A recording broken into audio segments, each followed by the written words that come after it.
Hello friends, last வீடியோவில் கஞ்சி மாவுக்கு தேவையான பொருள் எல்லாமே வறுத்து எடுத்து வச்சுருந்தோம். இப்போ கஞ்சி எப்படி காசுறதுன்னு பார்க்கலாம். மிஷினில் கொடுத்து நல்லா அரைச்சிட்டு வந்தால் நம்மளுக்கு இந்த அளவுக்கு மாவு கிடைக்கும். குழம்பு கரண்டியில் ஒரு கரண்டி எடுத்துக்கோங்க. இந்த கரண்டியில் நீங்கள் காசுனீங்க அப்படின்னா 2 பேர் பக்கம் இந்த கஞ்சி எடுத்துக்கலாம். ஃபஸ்ட்டு ஒரு கிண்ணத்தில் போட்டுட்டு தண்ணியை கொஞ்சமாக ஊற்றி ஃபஸ்ட்டு கட்டி இல்லாமல் நல்லா கரைச்சிக்கோங்க. ஸ்டவ்வை ஆன் பண்ணாமல் கரைச்சிக்கோங்க.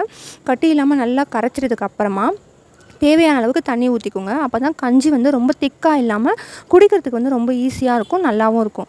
நல்லா தண்ணி ஊற்றிட்டு கரைச்சிட்டு அதுக்கப்புறமா ஸ்டவ் ஆன் பண்ணி அடுப்பில் வச்சு கை விடாமல் கிண்டிக்கிட்டே இருக்கணும். அப்போ தான் கட்டி பிடிக்காமல் இருக்கும் கஞ்சி. கொஞ்ச நேரம் விட்டுட்டிங்கன்னா அடியில் நின்று உங்களுக்கு கட்டி ஆகிடும்.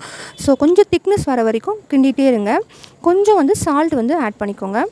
இந்த கஞ்சியில் நீங்கள் சால்ட்டும் போட்டு குடிக்கலாம், அப்படி இல்லைனா நாட்டு சர்க்கரையும் போட்டு குடிக்கலாம். இந்த மாதிரி திக்னஸாக வந்ததுக்கப்புறமா கஞ்சி எப்படி வெந்துடுச்சின்னு நீங்கள் கண்டுபிடிக்கலான்னு பார்த்தீங்க அப்படின்னா, கஞ்சி கொஞ்சம் நேரம் விட்டிங்கன்னா இந்த மாதிரி ஏடு கட்டும், நடுவில் கொஞ்சம் ஏடு கட்டும். அப்படி ஏடு கட்டிடுச்சுனாலே கஞ்சி நல்லா குக் ஆகிடுச்சுன்னு அர்த்தம்.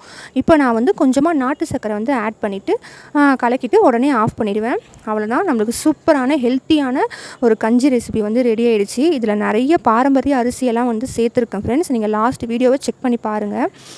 உங்களுக்கு எந்த பாரம்பரிய அரிசி கிடைக்குதோ கண்டிப்பாக அந்த அரிசிலாம் நீங்கள் சேர்த்துக்கலாம். இந்த கஞ்சியை காலையில், மத்தியானம், நைட்டு அந்த மாதிரி எந்த டைம் வேணாலும் நீங்கள் குடிச்சிக்கலாம். ரொம்ப சீக்கிரமாக ஜீரணம் ஆகிடும். ஸோ ரொம்ப ஹெல்த்தி. ட்ரை பண்ணி பாருங்கள்.